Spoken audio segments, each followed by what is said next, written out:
प्यारे बच्चों, आज मैं आपके सामने यह जो वीडियो प्रस्तुत किया हूँ, इसमें आप पढ़ेंगे संधि के बारे में। संधि के विषय में हमने आपको इसके पहले वीडियो में बता दिया है, और जो बच्चे संधि के बारे में नहीं जानते, इस चैनल ऑल स्टूडेंट्स स्टडी पर सर्च करके संधि के बारे में जान लेंगे। फिर भी मैं आपको एक बार हल्का सा संक्षेप में बता देता हूँ। जो संधि है, यहाँ पर संधि का मतलब होता है मेल जोड़, ठीक ना। संधि का शाब्दिक अर्थ मेल होता है। हम जब दो अक्षरों को मिलाते हैं तो वो संधि होती है। अक्षरों में ही संधि होती है, शब्द में कभी नहीं, ठीक है ना। तो संधि क्या है? अक्षरों के मेल को संधि कहते हैं।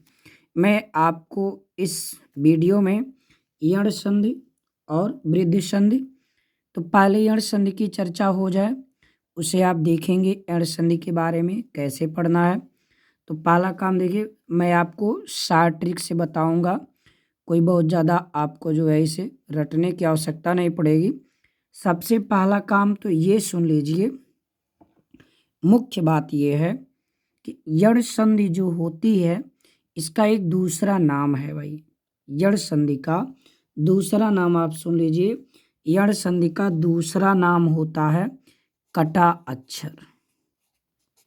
यण संधि का दूसरा नाम क्या है? कटा अक्षर। ध्यान दीजिएगा, इसको आप अगर याद रखेंगे तो आपको कोई भी एग्जाम्पल देखते ही समझ में आ जाएगा कि ये किस संधि का है। तो सबसे कठिन भी बच्चों को ये संधि लगती है, तो हमने आपको इस संधि को शॉर्ट ट्रिक के माध्यम से समझाने का प्रयास किया। तो कटा हुआ अक्षर किसका पहचान होता है? बोलिए, यण संधि का। किस संधि का? यण संधि का। आइए हम आगे बढ़ते हैं। यण संधि का सूत्र होता है एको यणच। मैं आपको इसके सूत्र से समझाऊंगा, ध्यान देंगे। सूत्र से समझने में क्या है, ध्यान पूर्वक समझे। लिखा इक का यड़ होना, सूत्र क्या है? इको यड़च।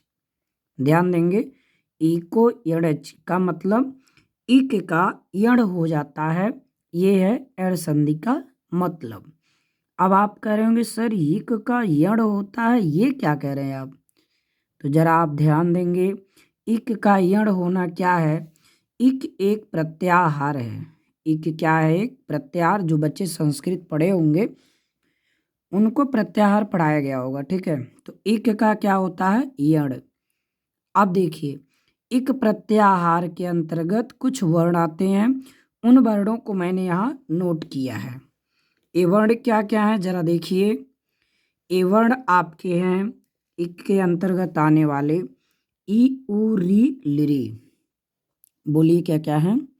ई उ री लिरी, ये वर्ण हैं। और यण प्रत्याहार के अंतर्गत आने वाले वर्ण हैं य व र ल, ये वर्ण आते हैं।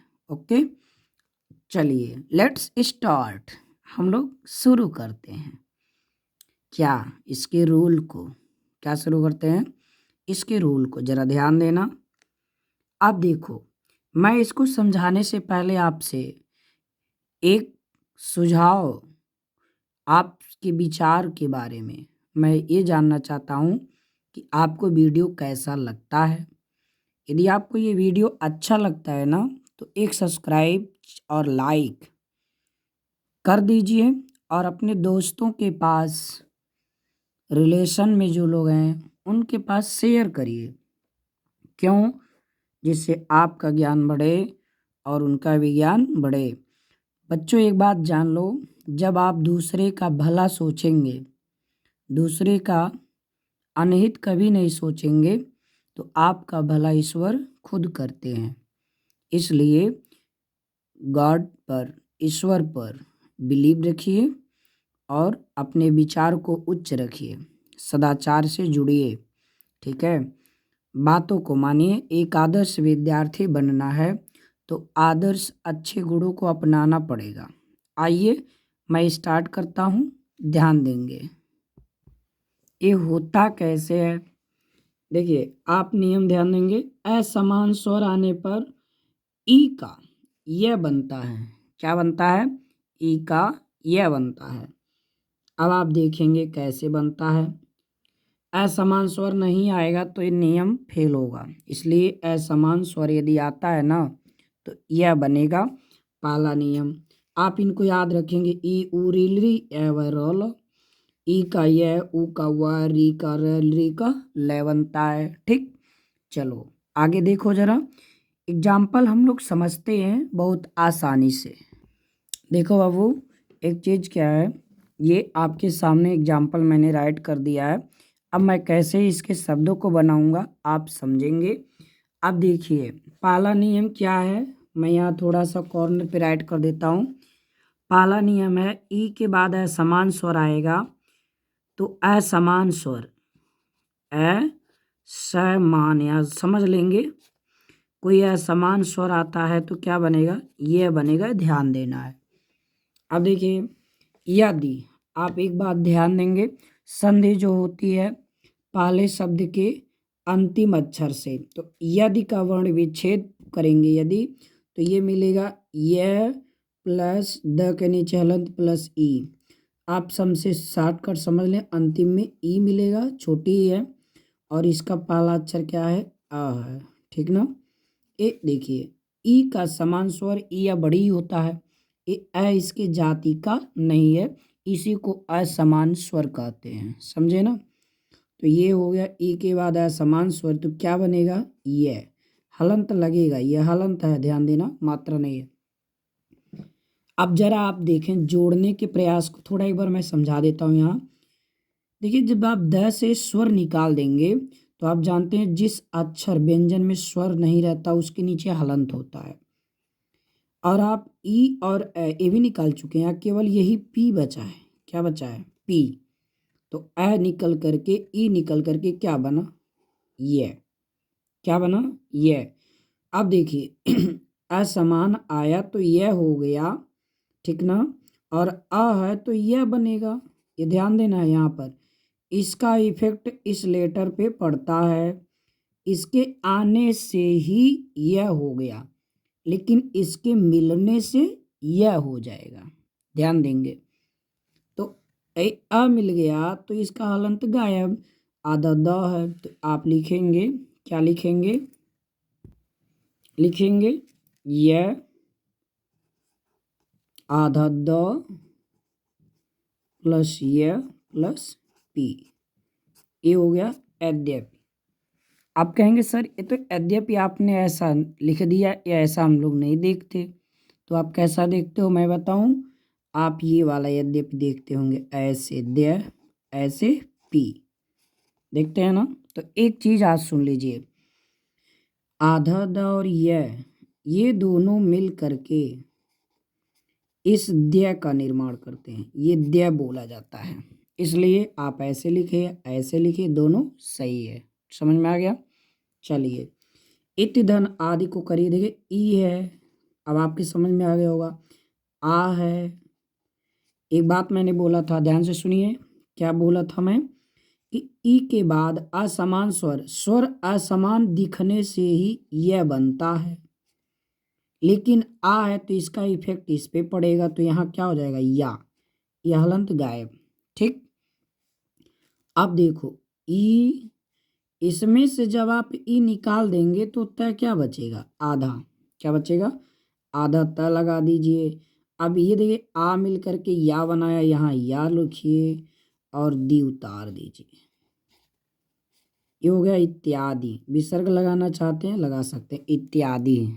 ऐसे ही इसे भी आप कर सकते हैं। इति धन उक्तवा, मैं ये कठिन है, इसको समझाता हूँ। इति में क्या मिला? ई। उक्तवा में क्या मिला? उ। ठीक ना? ई के बाद असमान स्वर आया तो क्या बनेगा? यह, लेकिन उ है तो इसका इफेक्ट इस पे डालिए तो क्या हो जाएगा? उ। इसमें मात्रा लग गया, यू हो गया।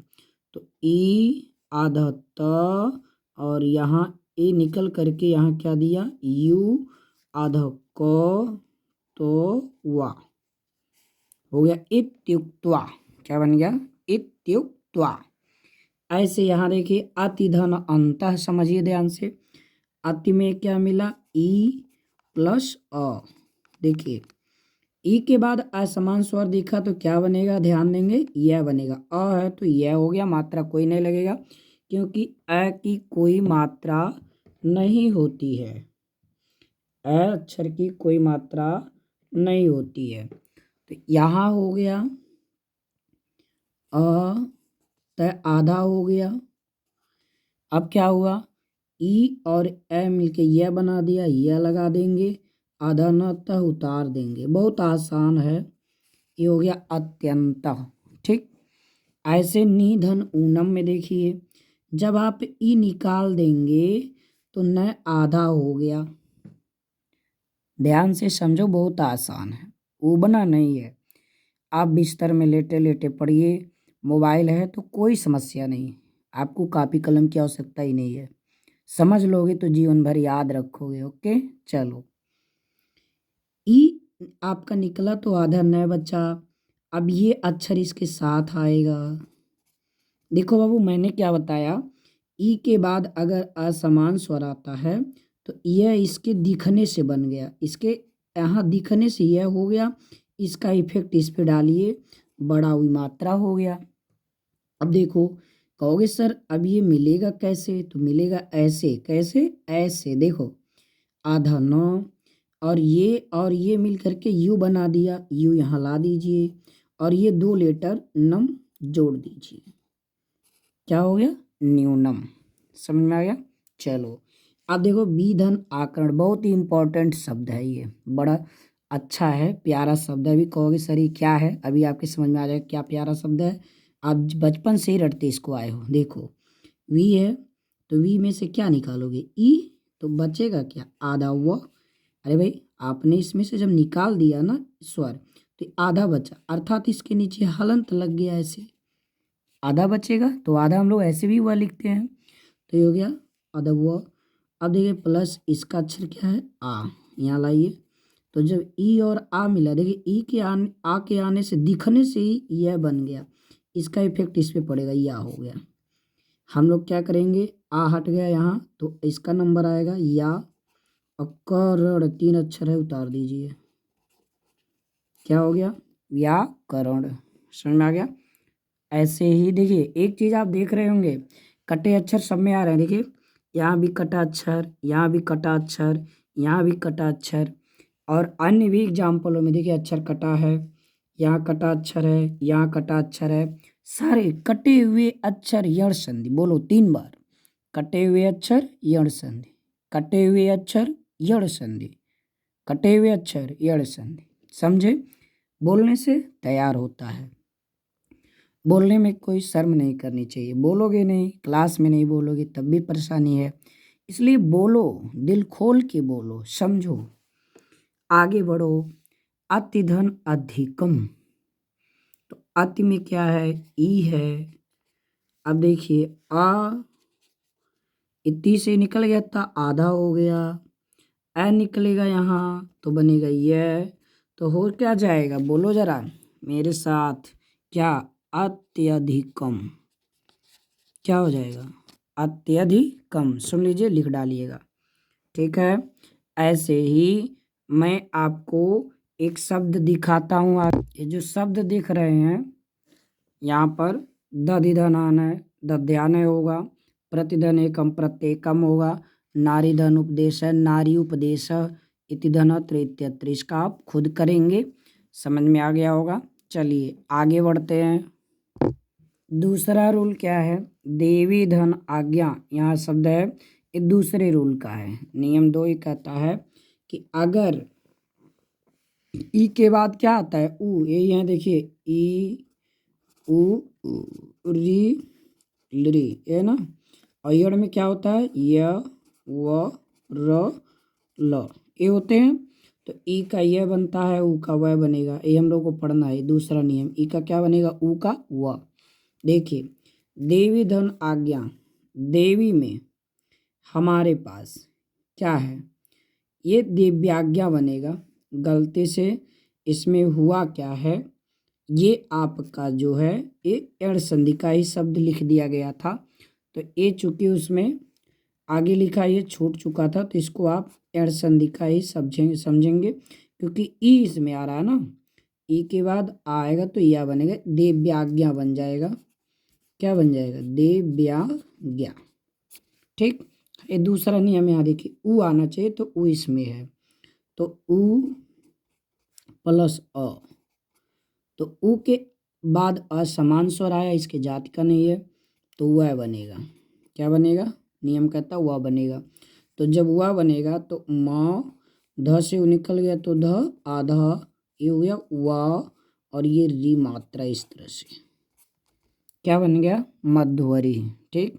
आइए इम्पोर्टेंट शब्द शुद्धनागतम, जिसका आप लोग हर एक व्यक्ति के पास जो आपके लिए माननीय, पूजनीय, आपसे श्रेष्ठ, उसका आप स्वागत करने के लिए तैयार होते हैं ना, तो वो चीज़ है। सु में उ और आ, ये मिला इसका पहला अक्षर, इसका अंतिम अक्षर। तो सु के देखिए ऊ है, ऊ के बाद आ आया, असमान, तो वह बनेगा। चूंकि आ है तो क्या बनेगा? वा बनेगा। तो यहाँ हुआ क्या? आपने सब सु में से ऊ निकाल दिया। क्या निकाला? ऊ। ए बाबू, जब आप सु में से ऊ निकाल लोगे तो स के नीचे हलंत अर्थात आधा होगा, और आ और ऊ मिल करके वा बनाया है, तो आ की जगह पे वा आ जाएगा। ओके, गतम नोट कर दोगे। ये हो गया स्वागतम। समझ में आ गया? आगे बढ़िए। अनुधन ए सड़म में क्या होगा? अनु में ऊ है, ए है, तो ऊ के बाद है समान स्वर, वह बनेगा। चूंकि ए है तो क्या होगा? वे हो जाएगा। इसका असर तो पड़ता ही है, मैंने आपको कई बार बता चुका। तो अ न से ऊ निकला तो आधा, ए के जगह पे वे हो जाएगा, और इनको देख करके उतार देना है। अन्वेषणम। ठीक। मनुधन अंतरी, तो मन में ऊ है, अंतरी में अ है, तो ये हो गया व। तो मैं न आधा वन तरी, मनवंतरी। ठीक। ऐसे ही अब आप पढ़ेंगे री वाला शब्द। अब देखिए तीसरा नियम, आपका तीसरा नियम क्या है? या र ल के बाद व, य व र ल, तो लेकिन इसमें आता है ई ऊ, पढ़ लिए आप, री पढ़ेंगे। री के बाद कोई असमान स्वर आएगा तो क्या बनेगा? र। तो मात्र में री, आज्ञा में आ। तो देखिए आपका री के बाद आ आया है तो र बनता है, आधा र। क्या बनता है? र। तो आप देखिए यहाँ पर आपका री निकला तो आधा हो गया। ध्यान देंगे बाबू, आधा त प्लस र, ये आ है तो रा बनेगा, तो ये दोनों मिल करके ये रा बनेगा। तो एक चीज़ ध्यान देना, आधा त और र से त्र बनता है। क्या बनता है? त्र। तो ये रा है तो त्रा होगा। ठीक। तो शब्द बनेगा मात्रा ज्ञा, मात्रा ज्ञा। यहाँ भी कटा अक्षर था, लेकिन ये मिल जाने से यहाँ अक्षर कटा हुआ नहीं दिखेगा, तो थोड़ा आपको समझना पड़ेगा। पितृधन आदेश है, तो यहाँ देखिए री है, यहाँ पे आ है, तो री के बाद समान स्वर आया है तो रै बनेगा, आ है तो रा बनेगा। अब आपका पी और आधा त प्लस रा, तो क्या बनेगा? त्रा। क्या बनेगा? त्रा। तो हो जाएगा पित्रा ज्ञा। आदेश है तो पित्रा देश लिखेंगे। क्या लिखेंगे? पित्रा देश है। अगर पितृधन आज्ञा होता तो पित्राज्ञा होता, मातृधन आज्ञा मात्राज्ञा, पितृधन आदेश है, पित्रादेश है। ये देशा है, समझ लेंगे ऐसे। ठीक। मातृधन यहाँ है भ्रातृधन आदेश है, तो री प्लस आ, तो आपका क्या बनेगा? रा। तो क्या बनेगा आपके समझ में आ हो गया? भ्रात्रा देश। ऐसे ही ये बन जाएंगे। अब देखिए चूंकि वीडियो लंबी हो रही है, अब आप इसको समझ लें। अंतिम रूल, ऋधन आकृति आप पढ़े हैं, कि री के बाद समान स्वर आएगा तो ल बनता है। क्या बनता है? ल। य व र ल नियम है ना। तो अंतिम में ला है। तो लृ धन आकृति, तो लृ पूरा लेते हैं, लृ के बाद आ गया, इसके जात का नहीं है तो ला बनेगा। क्या बनेगा? ला। तो हो गया ला, ये सब मिल करके आकृति जोड़ देंगे। क्या हो गया? लाकृति। ऐसे लृ धन आकार है तो लृ और आ मिल के क्या बनेंगे? ला। हो गया कार है, जोड़ दिए, ये हो गया लाकार है। इस तरह से आप यड़ संधि का अध्ययन किए। अब आपको अगले वीडियो में वृद्धि संधि हमने पढ़ाया भी था और एक बार पुनः आपको मैं समझा दे रहा हूँ। उसके बाद क्या है वृद्धि संधि। वृद्धि संधि जो होती है आप यहाँ समझ लीजिए। वृद्धि संधि, वृद्धि संधि में क्या है आप जानते हैं। वृद्धि माने बड़ा। वृद्धि मात्रा क्या क्या है ध्यान देंगे। वृद्धि में एक अय है और एक औ है। यही दो नियम वृद्धि संधि के हैं, आपको याद करना पड़ेगा भाई, नियम याद करना पड़ेगा। अपना नाम नहीं भूलते हो ऐसे इस वृद्धि संधि को भी नहीं भूलना है। दो नियम अय और औ। ये वृद्धि है, क्यों? क्योंकि ए और अय, ये देखिए ए और ये ओ, इसके ये बड़े हैं। ये दोनों आते हैं किस में? गुण संधि में। गुण संधि के नियम में आते हैं ये सब। जैसे महेश, ए मात्रा आ गया। महेश कौन संधि है? आपका गुण संधि। गणेश कौन संधि है? गुण संधि। ठीक ना। ऐसे ही आपके ए मात्रा वाले शब्द आपके गुण में आते हैं। वृद्धि संधि को देखना है हमें, वृद्धि होनी चाहिए। जैसे सदा धन एव, आप जानते हैं आ के बाद असमान स्वर आएगा तो क्या बनेगा? आय बनेगा। अ या आ के बाद कोई असमान स्वर आएगा तो क्या बनेगा? आय बनेगा। तो सदा धन एव तो हो जाएगा सदैव। ये मैंने आपको एक वीडियो में डिटेल से पढ़ाया है। सदैव हो गया, तथा धनेव तथैव हो गया, समझ लेंगे। ये क्या हो जाएगा? तथैव। मम धन एव ममैव, ऐसे ही हो जाएंगे। और आपका औ वाला जरा देख लीजिए, जैसे वन धन औषधम, ठीक ना, तो हो जाएगा वनौषधम। ठीक है ना। तो ऐसे ये सब बन जाते हैं। तो इनके बारे में डिटेल पढ़ा दिएगा, चूँकि वीडियो लेंदी हो रही है इसलिए मैंने इसको शॉर्टकट में समझा दिया। ठीक, अब आप लोग इसको ध्यान से अध्ययन करेंगे और वीडियो को पसंद आए तो लाइक भी करेंगे। मेरी तरफ से शुभ आशीर्वचन। आप अच्छे हों पढ़ने में, इसके लिए मैं आपके प्रति आभार व्यक्त करता हूँ। आपके लिए वीडियो मेहनत से बना करके अवश्य भेजूँगा, आप तैयारी करें। धन्यवाद।